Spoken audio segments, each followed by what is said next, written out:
우리 목사님 나왔는데 제가 자꾸 이렇게 저번 주도 그렇고 이렇게 이름을 부르는 게 이렇게 마음이 쉽지 않습니다. 아니 우리 청년들인데 담임 목사님 나오셔서 그렇게 하던데 지묘정 목사님 나오셔서 말씀드리는 이게 좀 마음이 쉽지 않더라고. 이름을 이렇게 불리는 게 그만큼 우리가 이름을 잘 안 불리는구나 이런 생각을 또 해봅니다. 어쨌든 오늘 에스라입니다. 제가 이제 여호수아가 끝나고 어떤 부분을 좀 정하면 좋을까 하다가 이스라엘의 역사에 구약의 역사의 마지막을 장식하는 것이 에스라, 느헤미야, 에스더거든요. 그래서 요 시리즈를 좀 해야 됩니다. 에스라, 느헤미야, 에스더. 마지막 때에 우리가 마지막 이스라엘이 이제 다시 회복하는 과정에 에스라, 느헤미야, 에스더 다 망하다가 결국 에스라를 통해 고레스 왕을 통해서 다시 예루살렘 성전 성벽을 건축하면서 그들의 땅을 회복하고 그 다음에 신약으로 넘어갑니다. 그래서 이런 감동이 좀 있었습니다. 우리가 이 마지막 때에 또 이 지금 회복이 필요한 이때에 우리가 무엇을 진정으로 회복해야 될 것인가에 대한 좀 말씀을 나눴으면 좋겠다. 그래서 에스라, 느헤미야, 에스더 이렇게 좀 잡았습니다. 그래서 오늘의 시작은 에스라입니다. 제가 가장 좋아하는 영어 단어가 뭐죠?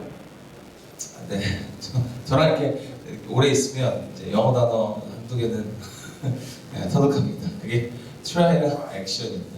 제가 굉장히 좋아하는 단어입니다. 왜 그러냐면 이게 그냥 단순히 성격의 문제 또 기질에 잘 맞기도 하지만 하나님의 성경의 가치 이 두 단어에 좀 많이 또 들어있지 않을까라는 생각을 해봅니다. 그리고 새롭게 도전하고 시도할 때 하나님 그 안에서 역사하시는 줄 믿습니다. 네, 성경적 가치는 끊임없이 움직이고 도전하고 시도하는 것에 주님의 역사가 있기 때문에 그렇습니다. 우리가 믿음으로 행하고 믿음으로 움직이고 믿음으로 실행할 때 하나님은 반드시 역사하시는 줄 믿습니다. 우리 옆 사람들하고 이렇게 인사했으면 좋겠습니다. 믿음으로 실행합시다. 믿음으로 도전합시다. 특별히 이 시대는 가만히 있으면 하나님의 뜻을 분별하기 어려운 시대입니다.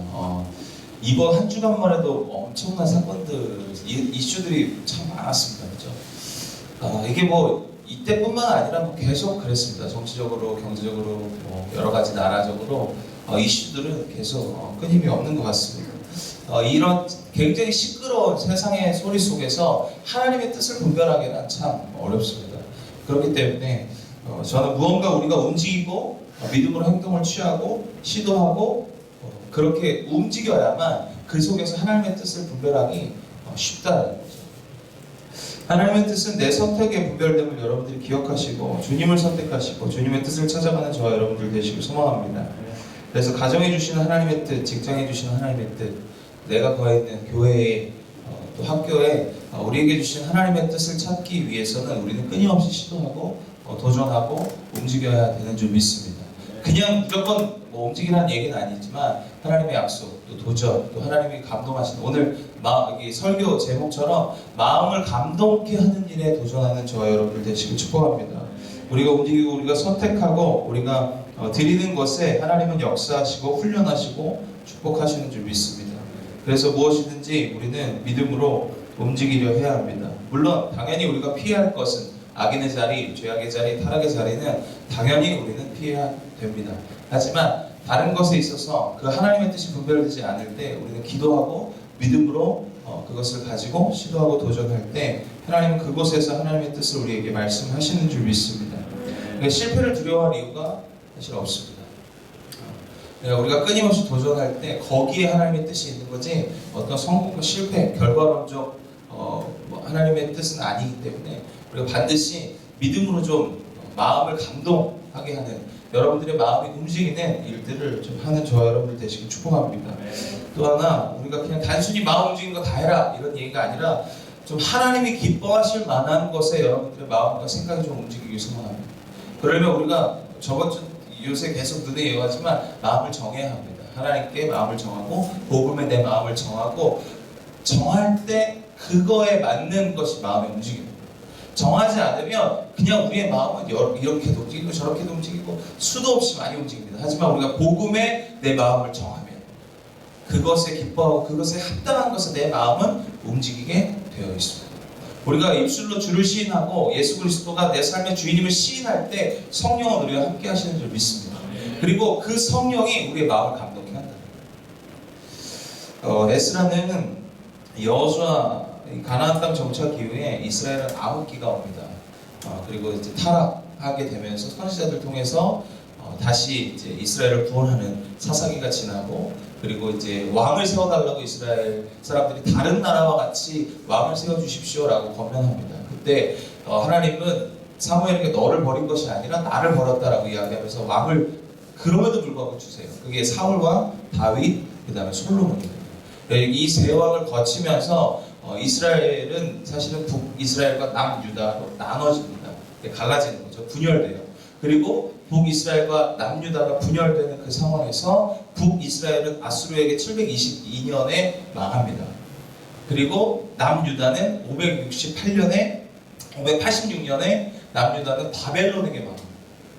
그래서 이스라엘은 다 망합니다. 다 망해요. 그리고 오늘 에스라는 그 바벨론이 페르시아에게 망하는 일들이 생깁니다. 그리고 이 에스라, 느헤미야, 에스더는 페르시아 시대의 이야기입니다.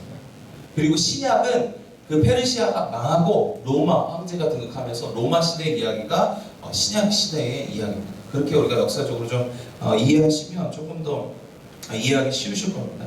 그래서 에스라는 페르시아 시대의 역사의 이야기입니다. 특히 페르시아 이 고레스라는 오늘 왕이 나옵니다. 이 고레스 왕이 정책적으로 이스라엘 백성들을 다시 다 돌려보냅니다. 그래서 에스라, 느헤미야, 에스더는 1차, 2차, 3차 포로 귀환의 이야기면서 에스라를 통한 성전 건축, 느헤미야를 통한 성벽 건축, 이렇게 해서 계속 이스라엘을 회복하는 이야기가 이 에스라, 느헤미야, 에스더입니다. 그리고 에스라, 느헤미야 원래 한 권에 묶여 있는 책입니다. 그래서 느헤미야의 시작도 똑같이 바사왕 하면서 이스월이라는 정확한 시기가 같이 있습니다. 그래서 이 에스라와 느헤미야는 같은 책인데 성경이 정경화되면서 나눠지게 되고 느헤미야와 에스더 좀 더 우리가 에스라를 중심으로 보게 되고 느헤미야를 중심으로 보게 되면서 성경이 두 권으로 나눠지게 됩니다. 그렇게 우리가 좀 이해하시면 좋을 것 같습니다. 그리고 오늘 성경은 이렇게 표현합니다. 본문에 예레미야를 통해서 말씀이 이루어진다고 본문을 시작합니다. 예레미야를 통해서 이미 예언하신 말씀을 하나님이 이루시기 위하여 이렇게 표현하게 돼요. 아수르에게 북이스라엘 멸망하면서 남유다에게 그 사이 남유다가 멸망한 그 전에 활동했던 선지자, 가장 유명한 선지자가 예레미야입니다. 예레미야가 너희들 망할 거다. 정신 차려라. 그러면서 예언합니다. 너희들은 망할 것이고 하지만 고레스 왕을 통해서 다시 회복할 것이다 라는 예언을 합니다. 그 예언을 이루기 위한 하나님의 오늘 시작. 이게 오늘날 우리가 꼭 이제 그런 거죠. 믿는 사람이 정권을 잡아야 한다. 뭐 이런 이렇게 어른들의 이야기들이 많습니다. 사실은 여러분들 정치는 믿는 사람이든 믿지 않는 사람이든 백성을 위해서 일하는 사람을 뽑는 게 맞습니다. 오늘 성경도 마찬가지입니다. 하나님을 믿지 않았던 페르시아 시대의 고레스 왕을 통해서 그 마음을 감동시켜서 오늘 이스라엘 백성들을 다 귀환합니다. 결국 하나님의 일은 믿는 자나 믿지 않는 자든 하나님의 일은 반드시 이루어진다. 우리가 이게 너무 아니란 생각, 꼭 믿는 자를 뽑아야 잘 된다. 아닙니다.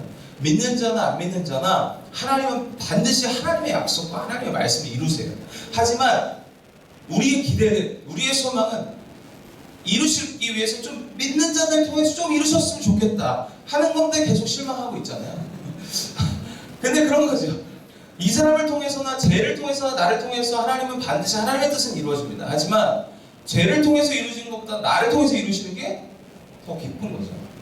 좀 그것을 우리는 소망했으면 좋겠는 거죠. 그러니까 우리가 뭐 누굴 뽑거나 뭐 할 때 꼭 믿는, 나는 기독당이 참 마음이 어렵습니다. 참 내가 나가야 되나 이런 생각도 하는데 내가 나가도 저거보다 잘하겠다 이런 생각은 합니다. 근데 그러니까 꼭 이게 어쩌면 몰이잖아요. 기독교인들을 자세히 하면 좀 그러니까 방송에 남는 거니까. 우리가 믿는 자를 뽑든 믿지 않는 자를 뽑든 그거와 상관없이 하나님의 뜻은 반드시 이루어집니다. 오늘 이 에스라 처음을 통해서 우리가 알 수 있는 메시지인 것 같아요. 하나님은 믿지 않는 페르시아의 왕 고레스를 통해서 이스라엘 백성들을 회복, 예레미야에게 말씀하신 것 이루십니다. 그리고 그 약속을 반드시 지키십니다. 그리고 오히려 오늘 본문에 나중에 나오지만 오히려 고레스 왕을 통해서 재정의 지원도 모든 전적인 지원을 다 받습니다. 그러니까 하나님의 일은 반드시 믿지 않는 자든 믿는 자든지 간에 이루시는데 기왕이면 우리 믿는 자들을 통해서 하나님께서 이루시는 그 은혜를 좀 경험하는 저와 여러분들 되시길 축복합니다. 그래서 쟤도 쓰시고 나도 쓰시지만 이와 나를 통해서, 아멘. 나를 통해서 하나님의 귀한 일들, 하나님의 사역들을 좀 이루시기를 소망하는 저와 여러분들 되시길 축복합니다. 이렇게 좀 고백합시다. 주님의 뜻은 반드시 이루어집니다. 나를 통해서 일하실 것입니다. 하나님은 우리를 통해서, 나를 통해서 일하실 줄 믿습니다. 오늘 에스라를 통해서 주시는 세 가지 메시지가 있습니다. 오늘 1장에서 주시는 첫 번째 메시지는 오늘 본문 제목과 같습니다. 주님의 일은 마음을 감동케 합니다.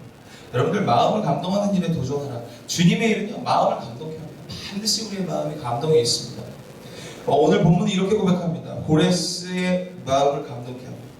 주님은 믿지 않는 자나 믿지 않는 자들도 마음을 감동하셔서 일하십니다. 그러면 믿는 자들에게는 얼마나 많이 감동하게 하시겠습니까?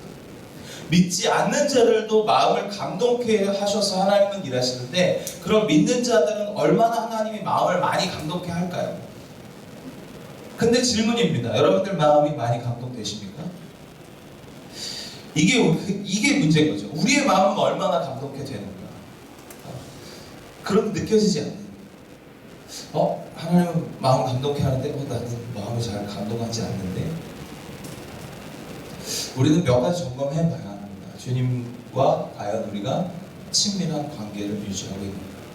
하나님은 계속 우리에게 말씀하십니다. 성령을 통해서 계속 말씀하십니다. 근데 우리는 그것을 깨닫지 못합니다. 그 이유는 뭐예요? 주님과 친밀함이 떨어졌기 때문에 그렇습니다. 내 안에 계신 성령은 우리가 예수를 믿기로 결단하고 고백하는 순간 내 삶의 주인으로 예수 그리스도가 내 안에 찾아오십니다. 그리고 계속 말씀하십니다. 마음을 계속 감동케 합니다. 하지만 우리가 감동하지 못한다는 건 우리의 시선과 우리의 마음이 지금 다른 곳에 있다는 이야기입니다. 우리는 반드시 우리의 삶과 우리의 마음과 우리의 시선을 점검해 봐야 합니다. 주님과 친밀함을 지금 유지하고 있는가?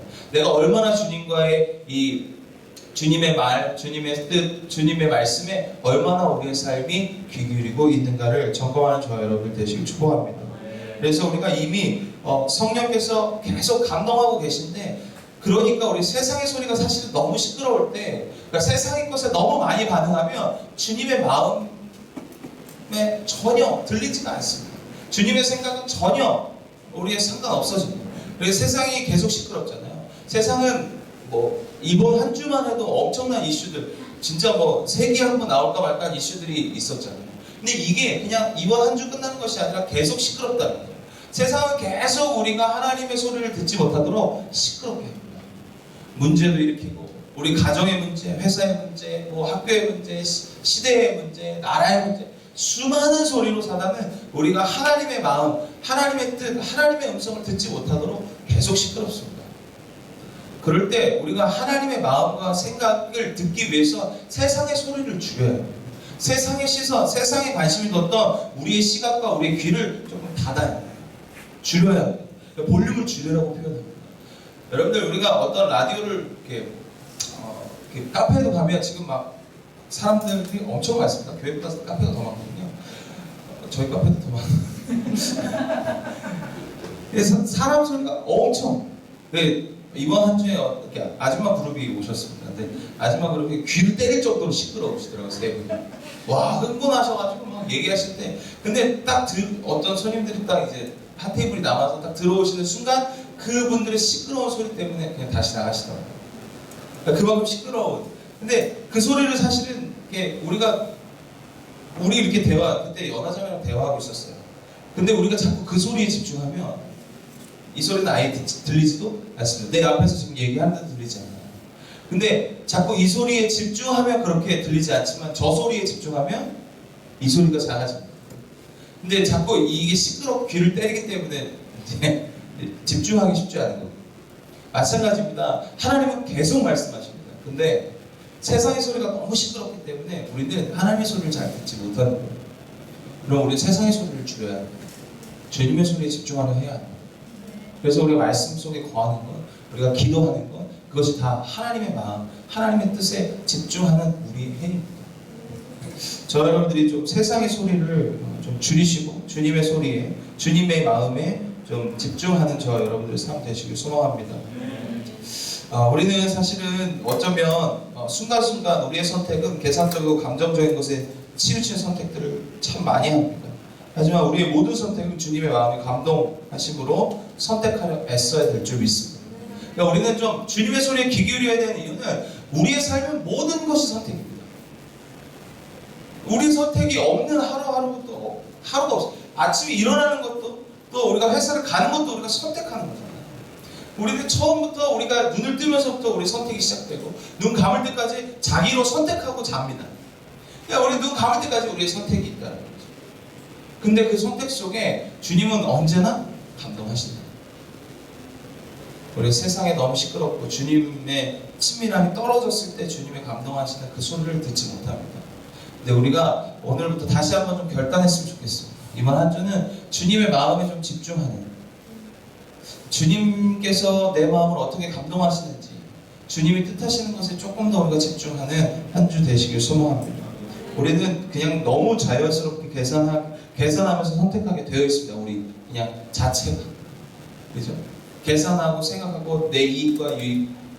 근데 주님의 소리에 집중하고 주님의 마음에 집중하면 그것들이 하나둘씩 내 마음에 집중되는 것이 아니라 주님의 마음에 집중되고 이웃에게, 주님이 정말 사랑하시는 사람들의 마음에 집중하게 된다는 거죠. 저 여러분들이 주님의 소리에 조금 더 집중하는 한 주 되시길 소망합니다. 그래서 제가 아까도 얘기했지만 여러분들 마음을 행하기로 정하십시오. 결단하기로 정하세요. 그냥 정하십시오. 여러분들이 정하시면 하나님이 그 마음까지도 감동케 하사 우리가 그렇게 행동할 수 있도록, 그렇게 살아갈 수 있도록 하나님이 만들어주신 줄 믿습니다. 결국 우리는 아무리 애를 써도 우리의 삶 잘 바뀌지 않습니다. 습관 잘 바뀌지 않아요. 하지만 내가 그렇게 하기로 결정하는 순간, 그렇게 하겠다라고 마음을 정하는 순간 하나님이 일하시기 시작하시는 줄 믿습니다. 오늘 두 번째 우리에게 주시는 메시지는 회복의 시작은 성전으로부터 시작한다는 거죠. 오늘 고레스왕 2절 같이 한번 읽도록 하겠습니다. 오늘 본문 2절 같이 읽습니다. 시작.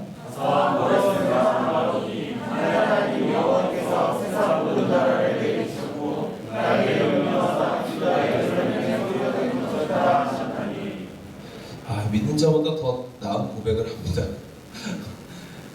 이 모든 나라는 하나님이 내게 주셨다. 이렇게 표현합니다. 그리고 나에게 명령하사 유다 예루살렘에 성전을 건축하셨다.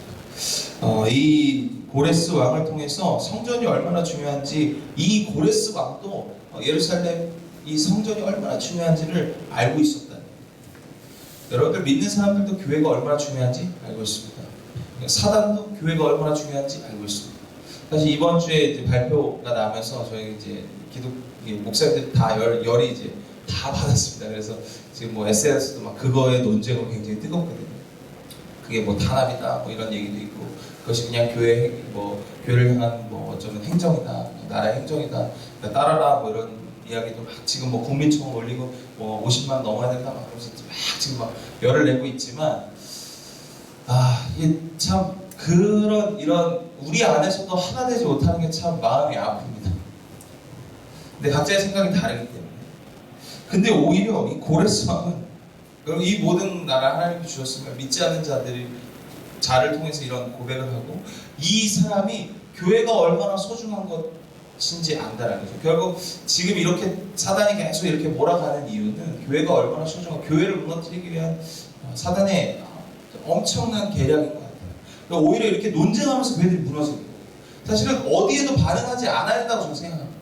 그냥 행정명령이고 그거에 대해서 따를 수 있는 건 따르고 지켜야 될 건 지키고, 그거에 대해서 논쟁하고 열받기 시작하면 하나님의 소리보다 그런 세상의 소리에 사실은 어쩌면 더 우리는 오히려 그게 사단이 교회를 망하게 하는 이런 마음이 좀 많이 듭니다. 그래서 처음에 막 엄청 열받았어요. 막 엄청 열받고 막 답답했는데 이게 하나님이 이 말씀 또 보게 하시면서 묵상하면서 걷어지더라고요. 아, 내가 지금 여기에 집중할 게 아니구나. 그러니까 하나님의 메시지에 집중해야 되고 하나님의 마음에 집중해야 되고 하나님이 어떻게 마음을 감동하시는지 집중해야 되는데 자꾸 그렇게 이렇게 이런 이야기 뭐 논쟁 엄청 막 논리정연합니다. 하나님이랑 논리정연하고 뭐 이쪽에서 막 논리 결국 또 분열하는 거예요. 그래서 중심을 지키기로 마음을 먹었습니다. 그리고 우리가 진짜 하나님의 교회, 내 삶의 교회를 먼저 세워야 돼요. 이 위기일수록 여러분들 지금 한국교회가 위기인 이유는요, 자기 스스로의 교회가 무너졌기 때문에 그렇습니다. 그러니까 교회 공동체에 너무 의존했다는 거죠. 그러니까 각자의 삶에 온라인을 예배를 드리면서도 이렇게 예배 드린 것 같지 않은 거죠. 내 안에, 내 삶의 성전이 무너졌기 때문에. 오늘 고레스 왕을 통해서 우리에게 이 하나님의 성전, 회복의 시작은 성전으로부터, 교회로부터 시작됩니다. 두 가지 교회를 세워야 됩니다. 첫 번째는 어떤 교회? 내 삶의 교회를 세워야 돼요. 내 삶의 성전을 먼저 세워야 돼요. 어떤 위기 순간에서도 내 삶의 성전이 먼저 세워지면, 내 삶의 교회가 먼저 세워지면 우리는 어떤 순간에도 버틸 수 있습니다. 코로나 이후에 가장 걱정되는 것이 바로 신앙에 대한 문제일 것입니다. 교회가 성도들이 너무 예배를 못 드려서 신앙을 잃어버리지 않을까, 믿음을 잃어버리지 않을까에 대한 염려와 걱정이 가장 사실 목회자들의 많은 걱정입니다. 사실 팩트가 또 많은 교회와 많은 성도들이 사실 믿음을 잃어가고 있습니다. 믿음을 잃게 된 이유는 바로 내 안에 내 삶의 성전을 제대로 세우지 못했기 때문입니다. 우리가 먼저 진짜 이 마지막 때 이 위기 속에서 우리가 먼저 회복해야 될 건 내 삶의 성전입니다. 내 삶의 교회를 세우는 저와 여러분들 되시길 축복합니다. 베드로의 고백 이후에 내가 교회가 되었습니다. 주는 그리스도시요 살아계신 하나님의 아들이십니다. 이 고백을 통해서 내 삶의 교회가 세워졌습니다. 예수님은 바요나 시므나 네가 복되도다 내 반석 위에 내가 교회를 세우리라. 예수님이 이렇게 고백하셨습니다. 결국 내가 주는 그리스도시요 주님은 내 삶의 주인이십니다. 메시아입니다. 구원자십니다. 그리고 하나님의 아들이십니다. 라고 고백할 때 내가 어느 순간에서도 회사에서도 직장에서도 가정에서도 그 고백을 할 때 내 안에 성전이 세워지는 줄 믿습니다. 이번 한 주는 여러분들이 어떤 시끄러운 소리 속에서도 여러분들이 좀 고백하셨으면 좋겠습니다. 주님 그리스도시요 살아계신 하나님의 아들이십니다. 그리고 주님이 결론이십니다. 이쪽이든 저쪽이든 이런 논쟁이든 저런 논쟁이든 각자의 의견들이 있을 수 있지만 그것보다 더 중요한 건 주님이 내 삶의 중심 되어 주시옵소서. 이 고백을 끊임없이 고백하는 한 주 되시길 축복합니다. 그럴 때 내 삶에 내 안에 하나님의 교회 성전이 세워지는 줄 믿습니다. 아마 여러분들의 삶에 더 사실은 어쩌면 개인적인 문제들이 더 여러분들의 삶에 시끄러운 소리로 작용할 겁니다. 나라의 문제는 그냥 어쩌면 그냥 지나가는 문제일 수 있고 나랑 직접적인 영향이 안 미칠 수 있습니다. 하지만 개인의 문제, 여러분들의 삶에 지금 개인의 문제, 회사 안에서의 관계의 문제, 회사 안의 업무의 문제, 가정에서의 관계의 문제, 모든 그런 여러분들의 개인의 문제 속이 사실은 더 시끄럽습니다. 그 시끄러운 소리 속에서 여러분들 사실 어쩌면 생각들이 너무 많고 어지럽고 그래서 떠나고 싶고 산으로 바다로 자꾸 가고 싶은 마음이 들잖아요. 그럴 때마다 여러분들 고백하십시오. 주는 그리스도시요 살아계신 하나님의 아들이십니다. 내 삶의 주인은 주님이십니다. 이렇게 고백하는 한 주 되시길 축복합니다. 그런 문제가 있을 때마다 고백하십시오. 그때 여러분들 안에 하나님의 교회, 회복이 있을 줄 믿습니다. 두 번째, 우리가 몸된 교회를 세워야 합니다. 역사적으로 모이지 못하게 하는 국가적 상황에서 기독교는 여전히 거슬러 올라갑니다. 로마 시대도 핍박이 엄청 심했습니다. 뭐 지금 중국 교회도 핍박이 심합니다. 근데 여전히 모입니다. 여전히 지하에서 예배합니다. 카타콤이라는 게 그런 거잖아요. 저희가 유럽 갔을 때 카타콤 몇 개 봤는데 결국 지하 교회, 카타콤이라는 게 묘지거든요. 지하 묘지. 결국 예배를 지하 묘지에서 드렸습니다. 로마 때 핍박을 하면서 어떻게든 예배에 모여서 예배해야 됩니다. 그래서 그 핍박 속에서도 지하에 모여서 예배 드렸습니다. 어쩌면 지금의 이런 행정 정책들이 몸된 교회를 세우고 무너뜨리기 위한 하나의 방법이기도 합니다. 우리는 사실은 모일 수 있는 것, 또 우리가 모여야 할 진짜 지켜야 할 것은 지키고 가야 될 줄 믿습니다. 하나님의 교회를 어둠 속에서 여러분들 세워가야 합니다.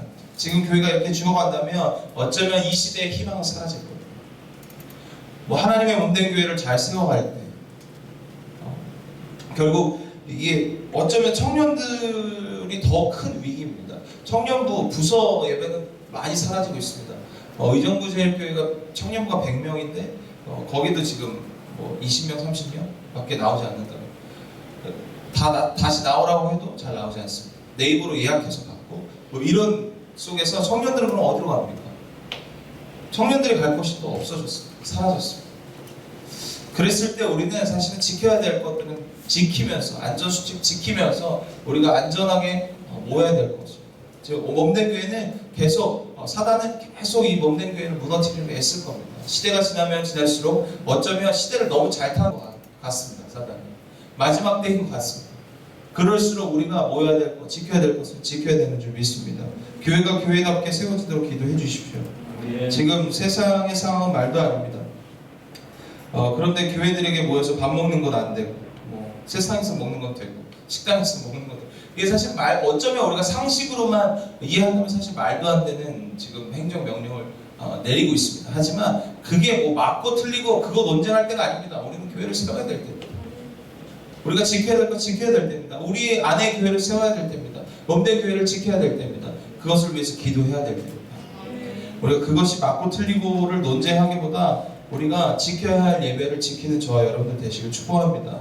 교회에게 이 희망이 있습니다. 여러분들 중국 시진핑이 하도 교회들이 교회의 세력들이 커지니까 교회 세력을 막기 위해서 만 15세 미만은 교회 금지입니다. 만 15세가 교회 오는 걸 걸린다. 그럼 그 교회는 바로 문 닫습니다. 바로 폐쇄입니다. 근데 우리 아이따에서 만난 그 중국 분들 있습니다. 저번주에 이제 중국 분들이 막 오셔갖고 아이따 같이 선교했는데 그분들이 여전히 지하에서 몰래 차로 와서 결국 거기서도 다음 세대 예배를 드린답니다. 자기네들끼리 몰래 지하의 한켠에 정말 비밀. 이게 저도 중국에 너무 가보고 싶거든요. 그러니까 저희는 이렇게 다 드러나잖아요. 어디 가도 뭐 우리가 보이잖아요. 근데 거기는 정말 철저하게 보안된 플레이스 공간이 있답니다. 거기서 다음 세대가 예배를 한대요. 그리고 몰래 부모님이랑 차로 서팅된 차로 이렇게 빠져나갑니다. 그러니까 결국 거기도 계속 교회를 무너뜨리기 위한 정책이 있습니다. 하지만 모여야 되는 것은 모여야 된다는 거죠. 지켜야 되는 건 지켜야 합니다. 그러니까 저는 좀 지혜롭게 모여야 된다. 이 시대가 요구하는 것 플러스 우리가 또 지켜야 될 것은 강력하게 지켜가야 된다. 그래서 이 고레스 왕도 하나님의 몸된 교회가 회복의 시작임을 알았습니다. 여러분들 교회가 세워지는 것, 내 안에 또 몸된 교회를 세워가는 것은 이 땅의 마지막 시대에 무너져가는 이 땅의 회복의 시작인 줄 믿습니다. 교회를 잘 세워가는 저와 여러분들 되시길 축복합니다. 마지막 오늘 이 고레스 왕을 통해서 이 4절 이후부터 세 번째 우리에게 주신 메시지는 성전을 위해 내 삶을 기쁘게 드려야 된다. 오늘 기쁨으로 헌신했던 이스라엘 백성들 어려웠습니다. 나도 뺏겼습니다. 지금 뭐 갈 데도 없습니다. 뿔뿔이 흩어졌습니다. 민족은 흩어졌고 자기 땅은 없고 뭐 있는 게 뭐가 있겠습니까? 이스라엘 백성들이. 근데 하나님의 성전을 위해서 그 삶을 기쁘게 드렸다는 거예요. 오늘 성경은 이렇게 표현합니다. 4절 같이 읽겠습니다. 시작. 하나님의 백성이 어느 곳에 머물러 살든지 그 사람들이 마땅히 은과 금과 각각의 물건과 짐승으로 도와주고 그 외에 너희의 하나님의 생을 하나님의 성전에 위하여 예물을 기쁘게 드릴지니라 하였더라. 그 은과 금과 그 밖의 물건과 짐승으로 도와주고 그 외에 예루살렘을 세울 하나님의 성전을 위하여 예물을 기쁘게 드릴지니라. 사실은 우리가 교회를 세우기 위해서 우리의 헌신 반드시 중요합니다. 여러분들 위기일수록요 더 헌신해야 됩니다. 누군가는 헌신해서 세워야 합니다. 어렵다고 힘들다고 모두 멀리하고 기피하고 쉬쉬하면 결국 교회는 망합니다. 그러니까 내 안의 교회도 마찬가지고 하나님의 몸된 교회도 마찬가지입니다. 누군가는 그것을 헌신하고 누군가는 희생해야 될 줄 믿습니다. 앞으로 더 큰 위기가 올 것입니다. 그럴 때일수록 우리가 계속 움츠러든다면 교회는 결국 망합니다. 누군가의 헌신과 누군가의 희생이 있었기 때문에 한국 교회도 세계 교회도 다 지켜졌습니다. 기독교가 지켜진 이유는 누군가의 목숨과 헌신이 있었기 때문입니다. 저와 여러분들이 자신이 할 수 있는 감동함으로 오늘 성경은 후반절에 고레스 왕 이렇게 표현하고 감동했다. 기쁨으로 감동했다. 그러니까 우리는 감동하는 것에 집중해야, 하나님이 우리의 마음을 어떻게 감동하실까 우리는 계속 집중해야 합니다. 후반절에는 고레스 왕까지 성전을 세우는데 자신이 가지고 있는 것, 예전에 이렇게 성경을 이렇게 표현해요. 예전에 이스라엘 백성들이 가지고 왔던 모든 것을 다 돌려줍니다. 그러면서 성전을 세우기를 허락하며 고레스가 모든 재정까지도 다 헌신합니다. 내어드립니다. 이게 어려울 때, 위기의 순간에 우리 성도들의 헌신이 없으면 교회는 무너질 수밖에 없다는 거예요. 이번 주 남자 시어하우스가 시작됐습니다. 하나님의 청년 이 백성들을 위한 하우스입니다. 우리의 헌신과 희생이 사실은 필요합니다. 마음의 감동함으로 우리가 그곳에, 저는 하나님의 성전이 세워졌으면 좋겠습니다. 그러니까 단순히 쉐어하우스, 지금 여자 쉐어하우스도 있지만 그냥 단순히 청년들이 그냥 먹고 자고 하는 문제를 해결하기 위한 방편뿐만 아니라 그것이 하나님의 성전이 되길 소망합니다. 그런 마음이 항상 있습니다. 그곳에서 신앙 공동체, 어쩌면 부모님과 떨어져서 혼자 살아가는 그 청년의 어쩌면 가정과 같은 역할을 하는 것이 쉐어하우스입니다. 그리고 그 가정이 하나님의 나라, 그 가정이라는 건 결국 하나님의 나라의 가장 드러나는 공동체 아닙니까? 가정이라는 것이. 근데 그들은 자신의 부모님을 떠나 외진 땅에 혼자 삽니다. 그럼 저는 그 쉐어하우스가 하나의 하나님의 나라를 이루는, 하나님의 교회를 이루는 곳이 되어야 되는 줄 믿습니다. 그래서 우리는 사실은 그것을 위해서 헌신하는 거고, 교회도 그것을 기쁘게 드린 거고, 소주현 청년이 자신이 대출 받아서, 중소기업 대출 받아서 본인 혼자 살 수 있지만 쉐어하우스로 내놓는 거. 그래서 함께 하나님의 나라를 이루기 위한 헌신. 그럼 우리도 같이, 저는 감동함으로 헌신해야 되는 줄 믿습니다. 우리가 이런 작은 헌신, 작은 교회들을 세워가는, 가정을 세워가는, 교회를 세워가는 이런 우리의 헌신과 희생을 통해서 하나님이 이 나라를 세워가실 줄 믿습니다. 이것이 우리가 그냥 단순히 우리의 쉐어하우스 교회를 만드는 것이 얼마나 큰 나라의 힘이 되겠습니까? 하지만 이 작은 움직임을 통해서, 오늘 액션 제가 트라이 얘기했죠. 작은 하나님의 뜻을 이루기 위해서, 작은 하나님의 나라를 이루려 할 때 하나님은 반드시 그 나라를 통해서 더 큰 하나님의 일들, 더 큰 하나님의 나라를 세워가시는 줄 믿습니다. 우리의 시작은 작습니다. 여전히 우리는 그렇게 드러나지 않은 일들을 계속합니다. 하지만 이것이 우리는 드러나지 않지만 하나님이 이것을 쓰시면, 이것을 통로로 하나님이 사용하시면 더 큰 하나님의 나라를 세워가시는 줄 믿습니다. 그래서 우리는 헌신해야 됩니다. 희생해야 됩니다. 누군가는 헌신을 시작했고, 그렇다면 우리는 그것에 함께 기쁨으로, 감동함이 있는 분들은 좀 기쁨으로 함께 그 나라를 세워가는데, 교회를 세워가는데, 또 하나님의 작은 가정, 어쩌면 쉐어하우스, 청년들이 모여하는 이 쉐어하우스가 전 가정의 하나님 나라의 모델이 될 줄 믿습니다. 그것들 세워가는데 함께 동역해 주시고 함께 사역해 주시는 저와 여러분들 되시길 축복합니다. 하나님의 성전이 그 쉐어하우스 위에 세워질 줄 믿습니다. 회복은 반드시 내 삶의 교회와 몸된 하나님의 교회를 세울 때 일어납니다.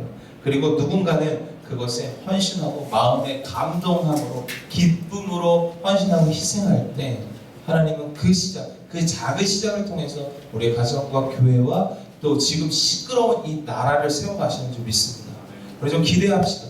우리 한 사람이 작은 거라고 생각하지만 이 작은 것을 통해서 하나님은 반드시 큰 것들을 이루실 줄 믿습니다. 이번 한 주는 저와 여러분들이 하나님의 마음 감동케 하는 것에 집중하고, 여러분들의 안에 몸된 교회를 세워가고, 또 우리가 하나님의 몸된 교회를 또 쉐어하우스를 또 세워가는데 우리가 함께 기쁨으로 동역하고 또 함께 헌신하는 저와 여러분들의 삶 되시길 소망합니다. 기도하겠습니다.